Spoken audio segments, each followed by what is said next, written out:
Hello, everyone. Welcome to our weekly intuitive and channeled guidance. I'm Anika Ray. I'm a spiritual intuitive teacher coach who specializes in soul level guidance. If this is your first time on my channel, welcome. So happy to have you. And I'm going to explain how this actually works. We start with general messages. They are intuitively channeled messages. And then we move into the part 2, which is the tarot and oracle cards reading, where we ground the information. We also bring through some channeled frequencies or channel messages. It just depends on who the guides are.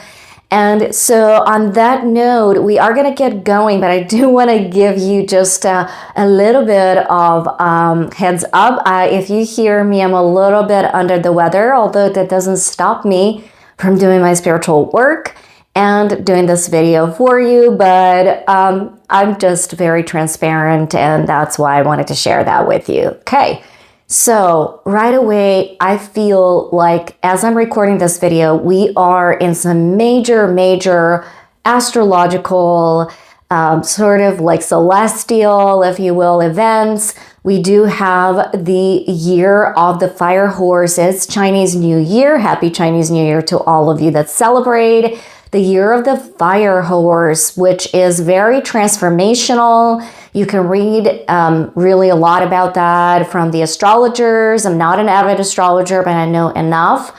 And this is more along the lines of, right, like the Chinese zodiac. So the year of the fire horse to me feels very much like we are ready to move ahead, but also move ahead with things that actually serve us, opposed to things that are no longer helpful to us. So that cardinal energy can be super good for us, but also it's going to destroy everything in our path that we don't need. And that's what I'm receiving intuitively. We also have an eclipse coming up on the 19th, which is, if I'm not mistaken, an Aquarius. So a lot of things. And right away, the guys that I'm more noticing that are with us today are more celestial in nature, which what I mean is they're more like light beings. If you subscribe to star seeds, that's what I'm receiving. As a matter of fact, the oracle tarot cards will really confirm that.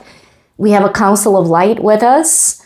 We also have my guides council of 12. We also have some very powerful celestial beings that are from different dimensions. I feel Venus very much present as a planet, and these beings that are here to really assist us as we are going through this emotional time. Remember, astrologically, we're also, I believe, in Saturn conjunct Neptune.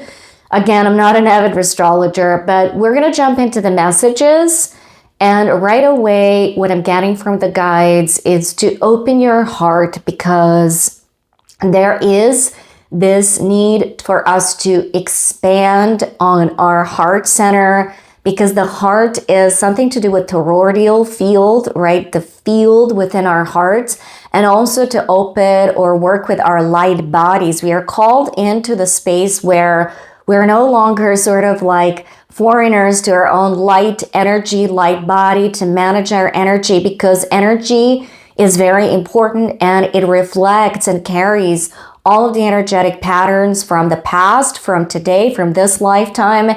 If we start to really work with energy, and it could be energetically, you're working through energy healing. I've just started to do that, so it's very helpful. Breath, sound therapy, visualization with the beams, all the celestial tools, all the cosmic tools, the light language, very activated. We may do some light language activations towards the end. I'm not sure, but that's what they're bringing up. To start by acknowledging that you do have light body, and that light body requires your attention, like watering the plant. And for different, like there's so many people watching this, or so I hope. So use the energy tools that are more celestial in nature, that touch on DNA. That's what they're recommending. But they do have root in sacred practices. And so you may turn to sacred practices of meditation, of breath work, conscious breath, right? Sound therapy, as I mentioned, different things. And that's going to help elevate and open your light body to receive the light frequencies that you're meant to experience, because that is the whole point of the ascension, is to really, that's what they're saying, is to really upgrade energetically and in consciousness. And as you do so, your human lives really become a reflection of that. And so you may not be drawn to the same lifestyles as you have been for centuries, meaning we're all called to really examine the way of living that is misaligned with who we were originally on this planet, really to align with the planet, use the planetary resources, follow really astronomical and astrological, they're talking about the equinoxes and the solstices and the cycles. So switch to the cycle opposed to really talk about the linearity. Linearity is okay. It's good for the human, right? We need to know past, present, future, what you have on your calendar. That's all okay. But these celestial beings want to really remind us of transformation and the cycles in human consciousness, in your own consciousness, and in your own life, right? You have the different seasons, different cycles, and that's what you're really called to examine and to go with. Another thing that's being mentioned is our compassion and kindness for the entirety of the pain and human condition.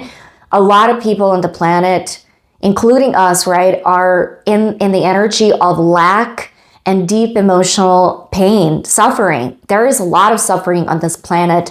When these celestial beings, and you can believe it or not, look at this, they are sending us a lot of love and light.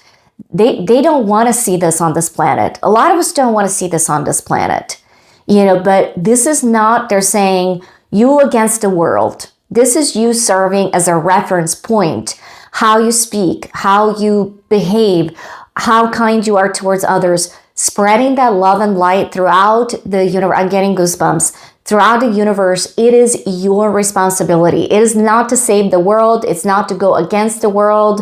Yes, there are times where conflict is needed. Yes, there are times where, you need to fight for certain people that are in pain, like children, elderly, people that are surrounded by the energy of injustices, right? Like there are these spiritual warriors, and a lot of you are spiritual warriors. And if you're an advocate and you have that energy of the fire horse, which is the energy of the revolutionary, and it's not probably the first time you've done that. There are people that lead the revolutions, but lead them consciously with the message behind that resonates, that's heart-centered, that makes sense, that people can get on board, that doesn't inspire it's not retaliation or violence. It is love. And I love that message that, you hear from certain artists. I'm not going to go into the political arena, but you hear it's about love. And it really is. And these celestial beings are reminding us that we are loved. There's love in the universe, and that we, as the advocates, and if you feel that's your purpose, to speak up for those that cannot, to fight for certain rights of certain groups, of your tribe, of your lineage, go for it. But understand it's not about violence and retaliation. It is about spreading love. And, sometimes, again, right, the fighting, it's necessary in a human way, but do it consciously. If you're going to fight with love, not fight with violence and fear and just like hurting others.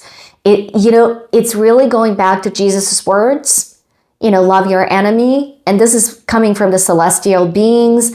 I'm not, a religious, I'm more a spiritual like person, and I take that in a spiritual way, but it is about loving others like you love yourself. And if you can love your enemy, then that is the point of really opening. And really for us, in a word, they're saying the word salvation, but the right path, the path of unity opposed to the path of, separation. And we've been in this energy, you, me, I, right? Ego separation, and we, us, them, they, they're so different. But in a sense, they're saying we're souls and we're humanity.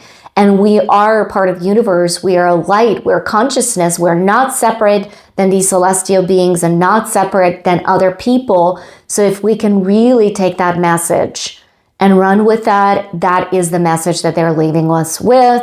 They also want to reiterate that you're loved, that you're light, and that they have so much love and light for you and sending that to you. So just please receive it. It was a beautiful message. Wow, this was like really profound, okay? I'm just like in deep awe. We're gonna do some light language. They're saying activations. You don't have to understand it. If it's too woo-woo for you, please skip it. But I'm just gonna incorporate what they're saying, and it can sound like a little bit of a gibberish, or I channel with my hands. And so just take it. It's a message of love. So it's going to follow by a channeled message in English, okay? But I'm going to say a few words in a light language, and I'm going to channel Koineya anawaya nikarara yawana ayuniki ura. Dearest ones, you are beloved by all the universe. And so we look at you as the council of light, and this light and love and the frequency of light and love. And we want you to feel it within your own system. You're meant to experience the enlightenment in different ways that you originally anticipated. This is not just getting together in a circle and sharing love and light. It is much beyond that. It is the universal love and light that you embody within your own energy and consciousness.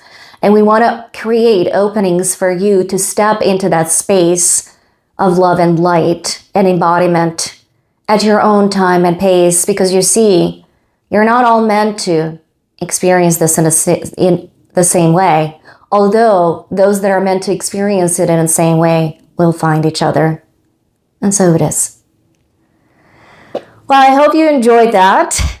So this was a little bit out there, and we're going to now ground this. We're going to move right into part 2, my friends. So if you are not going to join us in part 2, please like, share, subscribe to my videos so we can create more of this content and bring more love and light to the planet.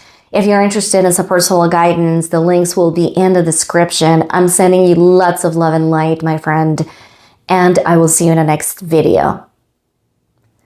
All right, my friends, we are in part 2. Let's do it.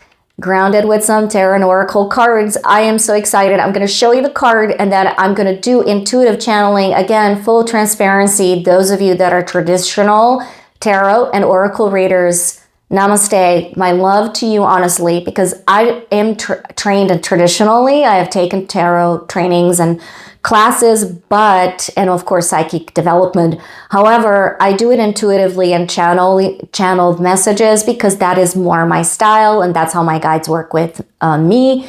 So we are going to jump right in. We have the Ace of Air, this beautiful card. This is Colette Baron Reed's tarot. And so I love this. This is Pegasus, as you can tell, mythological. But it also symbolizes our, space of the fire horse showing up, right? The strength of a horse.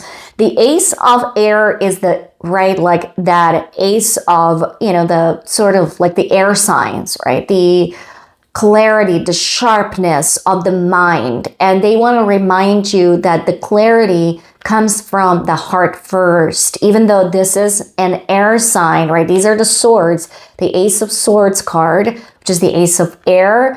There is a lot of clarity coming to you about your life, about everything sort of that has been that. If you've been in this Neptunian veil, which is the Saturn conjunct Neptune, if you we are going to go into the Pisces phase, but this is really an air card.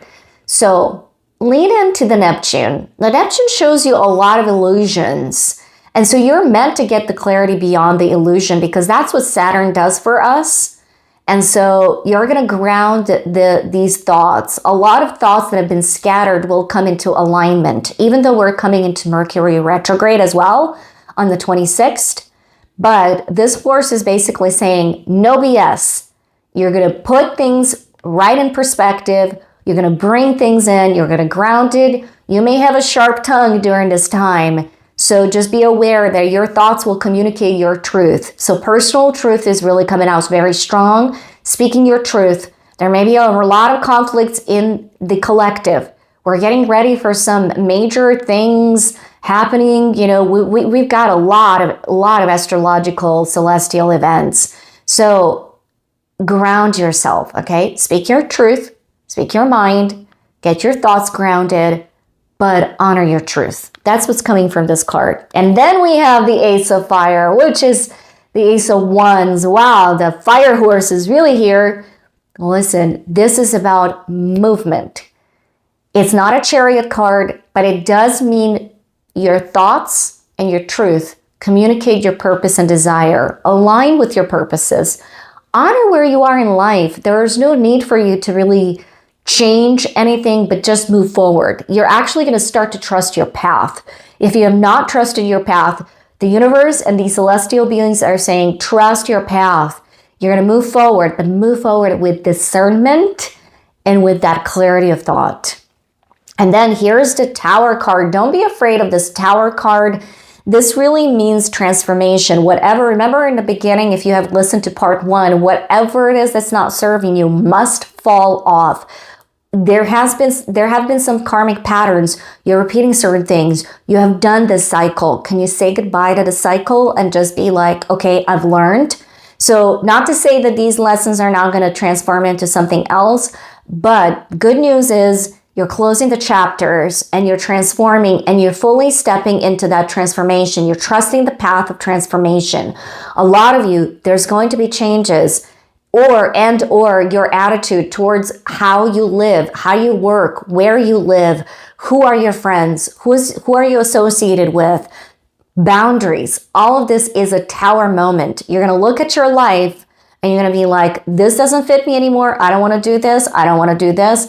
Don't be afraid. Don't make rash decision, all with kindness and discernment, okay? Some of you may even be called to move out of the country. You may be called to live, I don't know why I'm getting Bali or Indonesia. Some of you are called to live by the water. Some of you are called to live in other countries. I do see Europe. I do see like Ireland. I don't know why I'm saying Ireland, but some of you may be connected to Ireland or you have Celtic roots, but this is calling you. Your place of the karmic, where you can get most, like the kites are like the bank for your buck. So maybe you're working on abundance. Maybe you can't live anymore in the United States. And I feel for you because cost of living is really high. And go where you really can create the life that you really want. But you're going to make these swift decisions. And for some of you, this is about travel and meeting new people and letting new people in, even new partnerships. So that's our tarot. I'm excited for the oracle cards. There's going to be some very interesting oracle cards. The first one I'm going to show you is Merkaba. So this is coming from, I believe, Alana Fairchild. I love me some Alana Fairchild. Merkaba, spiritual protection. Remember to really work with your Merkaba, okay? There are wonderful teachers out there that are very much starseeds. If you subscribe to that, they can really teach you how to activate the Merkaba. I've taken a Flower of Life workshop years ago, Drumvalo Melchizedek's work, and I loved it. I took it in Sedona. I'm in Vegas, so Sedona is not that far away. But they're really saying you're really able to do that on your own. So find some Merkaba activations and find some teachers that can really help you. But you're meant to elevate and upgrade and open your Merkaba. And Merkaba can be programmed. That's what's coming from this card, to be for your spiritual protection, because we are all going to need that spiritual protection. I'm going to turn around gently so I can get my booklets and read what this means here. And this says, being open to receive is a way to gain empowerment, strength, and all manner of assistance. To enhance receptivity can be helpful to declutter and cleanse your energy field. This allows you for that which is not rightfully yours to be shed. Sometimes this will include the disowned thoughts. Remember, the tarot cards really align with this. So disowned thoughts and feelings of others. When you release these thoughts and feelings, a spaciousness will grow within you.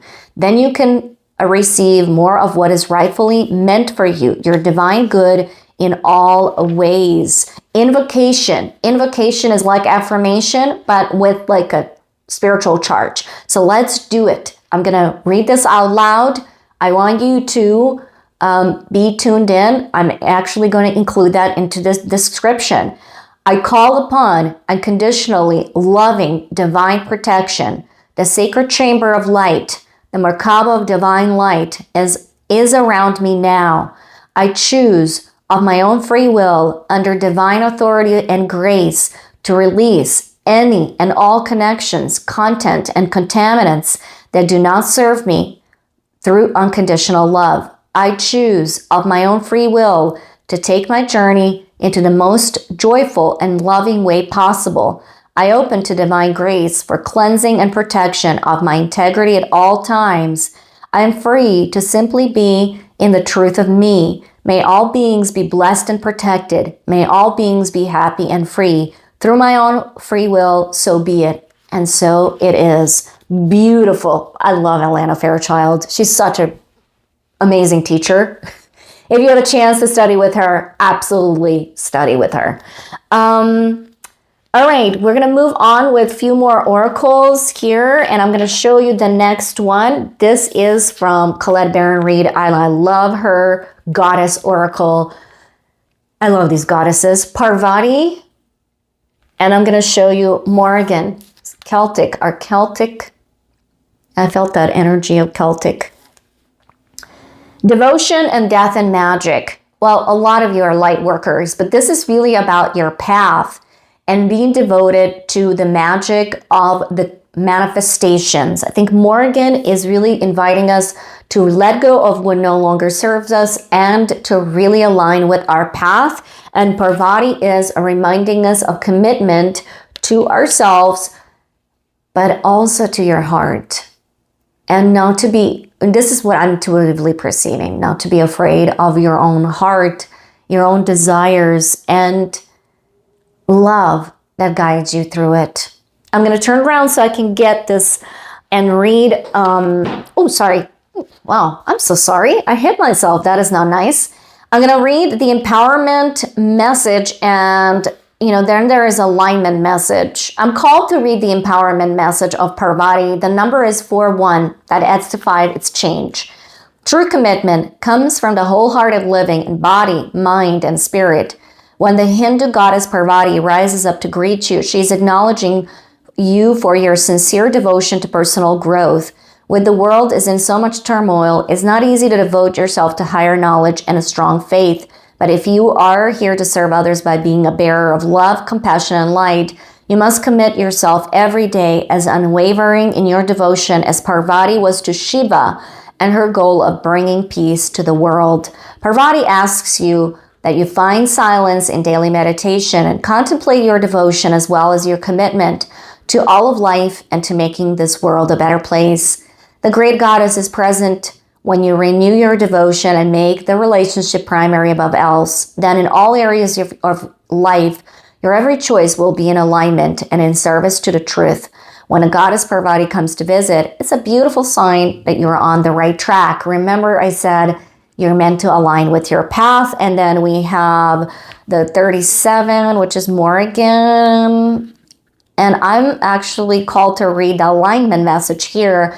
Magic is everywhere in all aspects of life, including death, dying, decay, and what is dark and hidden deep within our very natures. Yet in our modern culture, we spend so much time in denial, concocting ways to avoid death, refusing to allow nature to be true. We've lost so much wisdom as a result. You've been invited to address the areas in your life that no longer serve you. Remember the tarot, again, that's what I was perceiving. What needs to go without a promise of what will take its place, right? You don't have to replace anything.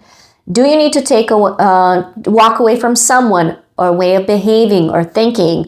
Like the caterpillar who has no idea how to be a butterfly, you must surrender to the process of metamorphosis. You must make room for the miracles while at the same time not demanding certainty. The magical death goddess Morrigan offers you the alignment task of self-inquiry. What death are you resisting right now? What darkness do you need to bring to awareness? How has fear ruled your choices? Who could you be if you had courage to look at life on life's terms? Your magic is so much stronger than you think. You can do this. Your dreams depend on it. Morgan will be with you every step of the way. Thank you, Morgan. This goddess has come out in my previous readings, so I know that there's a lot of, really connection.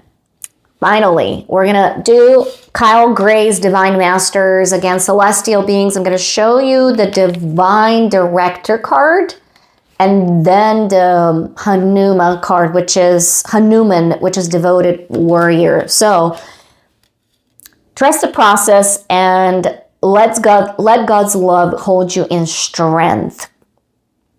Well, first of all, these are very higher vibrational beings because I'm already getting a little bit dizzy, guys. But this is to remind you the divine has your back. If you were doubting the universe does not have your back, this is the confirmation. You have a very strong, if you're tuning into this video, you're very connected to celestial beings. You may be starseed yourself, and the Council of Light is watching you, and I see them really helping you along the way. The Council of Light are these light beings from different dimensions and different frequencies and different star formations. That's what they're giving me. Lean into the Divine Director. You are part of this group. Trust this process of spiritual growth. And if you're a warrior, they know that. As a matter of fact, I'm seeing a lot of ancestrally, maybe you had Polynesian, because I can hear them, or Mayan even. They look like Lemurian, but they look more like warriors. And I do have warriors as well as guides. So that's just a confirmation for me, but they're drumming.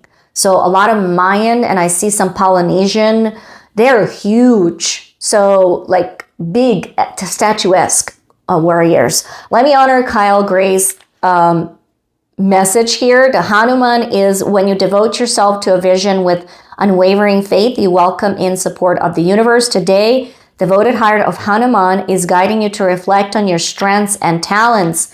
You are someone who gives with all your heart, but you may find it hard to receive in return. In fact, you give without looking for anything in return, but the universe wants you to make more time, energy, and space to be supported too, because when you open up to the possibility of being supported and nourished, you allow yourself to be replenished, and thus you have more to give. And then we have our beautiful Divine Director. You're being guided to stop trying to micromanage the universe. Sometimes events are beyond human comprehension, and thus trying to figure out the finer details of your life may be holding you back rather than taking you forward. When the Divine Director comes to you, you are being invited to trust that there is purpose behind what is unfolding. The choices and circumstances and challenges you're facing will lead you to know and trust yourself on a deeper level. What a beautiful message to end our reading. I want to let's see some frequencies that are showing up numerologically. I think I forgot purposefully to add that deck, but it's calling me now and reminding me that I need to really share it with you. 4137. I know this is not a typical angel number. 4137. 4 and 1 is 5 plus 15. That's a number 6. So all of these numbers, 4137, 4137, you can meditate with them as a frequency. You can look up that angel number and see what that means to you. I find that this is an Archangel Metatron's reading because he's right behind me and making sure that I tell you to call upon him when you're meditating with this frequency as well. Thank you, Archangel Metatron. Merkaba is his thing completely. So are the Akashic Records, if you call to that, and I'm not surprised that Metatron is right behind me. Archangel Michael is to my right, as well as Uriel and Raphael. So we have the whole circle in different directions, but Metatron is the main person here, or symbol, if you will, main archangel. We also have the energy of the fire horse. So please, if you believe in the fire horse, for the Chinese New Year, please call upon either the fire horse or the Pegasus, if you believe in mythology, for things to be moving forward for you. I hope you enjoyed this reading as much as I have. I'm sending you lots of love and light. Please like, share, subscribe so I can create more content for you and everyone else. If you need personal guidance, check out the links in description. If you're drawn to my vibration, be sure to hit that notification. I post videos every week, at least 2 videos with guidance. One is the intuitive and one is the Akashic Records guidance. So follow my channel. Again, my friend, I will see you in the next video.